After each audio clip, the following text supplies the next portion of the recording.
علیکم، کیسے آپ لوگ؟ ٹھیک ہیں؟ پاکستان ہمارا پیارا وطن ہے، ہماری آن، ہماری شان اور عزت اسی سے ہے۔ یہ ہمارا گھر ہے، ہم نے اپنے گھر کو سنوارنا ہے۔ کیا ہو گیا تو اس میں کاکروچ آ گئے ہیں جو اس گھر کو مسلسل گندا کر رہے ہیں، اس لیے ہم نے اس دیش کے جوانوں نے اس کو سنوارنا ہے۔ ہم اس دیش کا مستقبل ہیں، اس ملک کو بے رونق کرنے والوں کو ہٹانا ہے اور سنوارنے والوں کو لانا ہے انشاءاللہ۔ آزادی پاکستان کے بارے میں بابا جان سے کچھ سوالات کرتے ہیں۔ بابا جان، پاکستان کیوں بنا تھا؟ ہم ہندوستان میں بھی رہ ہی رہے تھے، ہمارے دادا جان، تو ہم وہاں سے ہجرت کر کے کیوں آئے؟ پاکستان بنانے کا کیا مقصد تھا؟ تو ہمیں کائنڈلی بتائیں اور ہمارے ویورز کو بھی بتائیں۔ السلام علیکم۔ امامہ بیٹا، پاکستان کسی زمینی حدود کا نام نہیں ہے، یہ کسی اسپیسیفک کنٹری کا نام نہیں ہے کہ اس کی یہ حدود ہیں، لمٹس ہیں، بس اس کا نام پاکستان ہے، بلکہ پاکستان ایک جوش، ایک جذبے کا نام ہے، ایک عقیدے کا نام ہے، ایک نظریے کا نام ہے۔ اور وہ نظریہ کیا ہے؟ وہ دو قومی نظریہ ہے جس کے تحت یہ پاکستان معرض وجود میں آیا۔ آپ کو پتہ ہے کہ پاکستان وہ واحد ریاست ہے کہ جو دنیا کے اوپر لا الہ الا اللہ کے نام پر بنائی گئی۔ اس وجہ سے پاکستان ایک نظریے، ایک عقیدے کا نام ہے۔ وہاں پر مسلمانوں کو اس طرح سے مذہبی آزادی نہیں تھی، مسلمان اپنی صحیح طرح سے دین کے اوپر، قانون کے اوپر عمل نہیں کر رہے تھے یا نہیں کر سکتے تھے۔ سو مسلمانوں نے اس بات کا ارادہ کیا کہ کیوں نہ ہم ایسی مملکت خداداد بنائیں کہ جہاں پہ جا کر ہم اپنے قرآن کو اپنا دین اور کانسٹیٹیوشن مان کر اس کے تحت عمل کریں اور اللہ رب العالمین کو راضی کریں۔ اس لیے پاکستان کو بنایا گیا تھا۔ بابا جان، دو قومی نظریہ کیا ہے؟ دیکھیں بیٹا، ہندوستان میں ہندو رہتے تھے، مسلم رہتے تھے، سکھ رہتے تھے، مینی ادر ریلیجن رہتے تھے وہاں پہ، لیکن میجورٹی جو تھی وہ مسلمز کی اور ہندوؤں کی تھی۔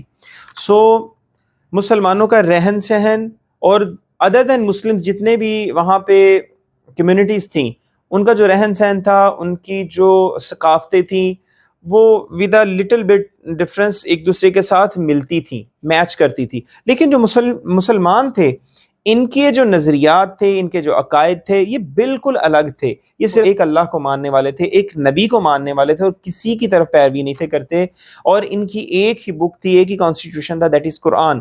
سو یہ دو الگ الگ اقوام کے، یعنی کہ ایک مسلمان اور ایک ہندو یا دوسرے لوگ، ان کے نظریات تھے الگ الگ۔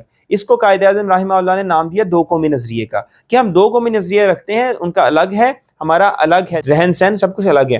سو ہم اکٹھے نہیں رہ سکتے، ایک ہی سرزمین کے اوپر، ایک ہی چھت کے نیچے ہم نہیں رہ سکتے، لہٰذا مسلمانوں کو ایک الگ سلطنت، ایک الگ ریاست کی ضرورت ہے جہاں پر جا کر یہ صحیح طرح سے اس اپنے کانسٹیٹیوشن کے اوپر عمل کر سکے۔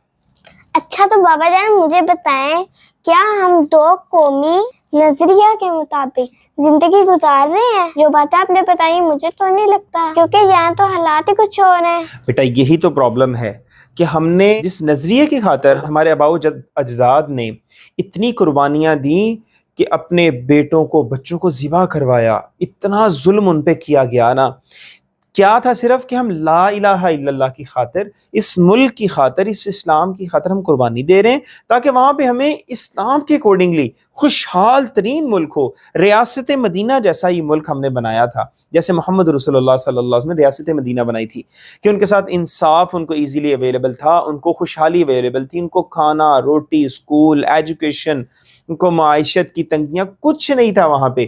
ایسے ہم نے ایسی ایک مملکت بنائی تھی، اس لیے ہمارے بڑوں نے بہت سی قربانیاں دی، لیکن ویسا یہاں پہ کچھ نہیں ہوا۔ ہم نے قرآن، ہم بھول گئے، اپنا سبق بھول گئے، نعمت ملنے کے بعد ہم نے اس کی قدر نہیں کی۔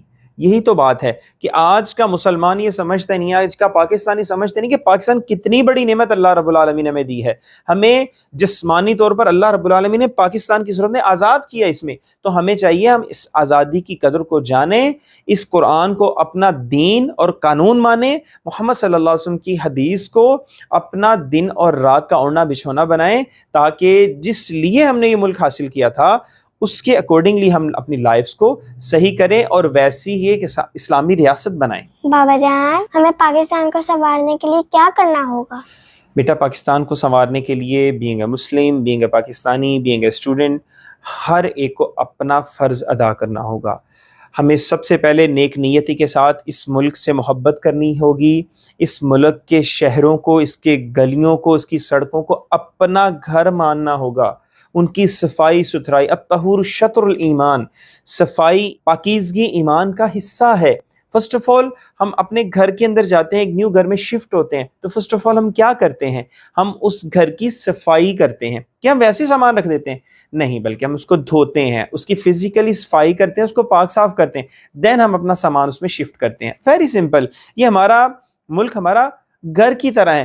ہم فرسٹ آف آل اس کو صفائی سے اس کی ترقی شروع کریں، اس کو صاف ستھرا رکھیں، اپنے ارد گرد کے ماحول کو صاف ستھرا رکھیں، اس میں درخت لگائیں، پودے لگائیں، اس کی جو املاک ہیں ان کو خراب نہ کریں، ہم ان کو توڑ پھوڑ نہ کریں، کسی طرح سے بھی اس ملک کے خلاف کبھی نہ بولیں. کچھ بھی ایسا ہو جائے، اس کے سیاستدان یا اس کے لوگ، حکومتی لوگ کچھ بھی برا کریں، ہم اس ملک کو برا نہ کہیں، ہم کہیں اس بندے نے برا کیا ہے.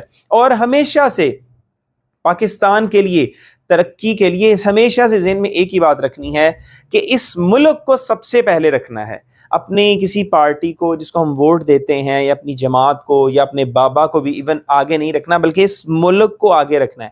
کہ اس ملک کا جس چیز میں نقصان ہے اس سے دور بھاگ جانا ہے، اس سے دور چلے جانا ہے، اور جس چیز میں اس ملک کا فائدہ ہے اس کو سامنے لانا ہے. ہم یہ کر سکتے ہیں اس ملک کو سنبھالنے کے لیے. بابا جان، جو لوگ پاکستان کو برا کہتے ہیں ان کے لیے آپ کا کیا پیغام ہے؟ بیٹا پاکستان کو جو لوگ برا کہنے والے تھے وہ خود برے بن گئے، دنیا کی نظروں میں بھی اور انشاءاللہ اللہ کی نظروں میں بھی. پاکستان قیامت تک کے لیے رہے گا انشاءاللہ. اس کو برا کہنے والے ختم ہو جائیں گے، نام و نشان تک مٹ جائے گا ان کا، اور مٹ چکا ہے. جو پاکستان کو برا کہا، جس نے اس کے بارے میں برا سوچا، کچھ مٹ چکے ہیں، کچھ مٹ رہے ہیں، اور کچھ مٹ جائیں گے. پاکستان ہمیشہ زندہ و آباد رہے گا، کیونکہ یہ مملکت لا الہ الا اللہ کے نام پر بنی ہے. لہٰذا پاکستان ہمیشہ رہے گا. جو اس سے محبت کرنے والے، اس کو سنوارنے والے ہوں گے، ان کا نام تاریخ میں لکھا جائے گا، ہمیشہ ان کو یاد کیا جائے گا. اور جو اس کو برا بھلا کہنے والے ہوں گے یا اس کا نقصان پہنچانے والے ہوں گے، اتنے ہی زیادہ ان کو برے الفاظ سے جانا جائے گا. مت یہ لوگ سوچیں کہ میں کچھ بھی کر جاؤں، رات کے اندھیروں میں اس ملک کو نقصان پہنچا دوں، مجھے کوئی جاننے والا نہیں ہوگا. نو، اس ملک کو اللہ کے حکم سے بنایا گیا، اور اللہ کبھی بھی ان کو پردوں میں نہیں رہنے دیں گے. اللہ ان کو سامنے لے آئیں گے، ان کو سزائیں دیں گے جو اس ملک کے ساتھ برا کرنے والے ہیں اور جو اس ملک کو برا کہنے والے ہیں. سو ہم نے ملک کو برا نہیں کہنا، ہم نے یہ اللہ کی نعمت سمجھنی ہے، ہم نے اس کے ساتھ محبت کرنی ہے. جو کم عقل بے وقوف لوگ اپنی فلسفے جھاڑنے کے لیے کہتے ہیں یہ ہو گیا، وہ ہو گیا، فلاں ہو گیا، سارے جاہل ہیں. جو پاکستان کے خلاف بولے گا وہ جتنا مرضی پڑھا لکھا ہے، وہ پڑھا لکھا جاہل ہے.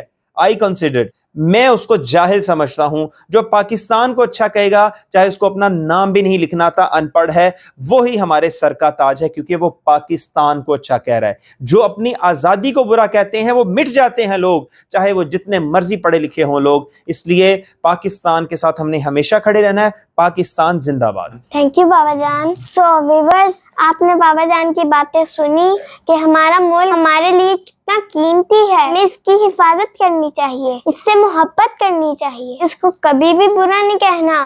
پاکستان زندہ باد. Thank you.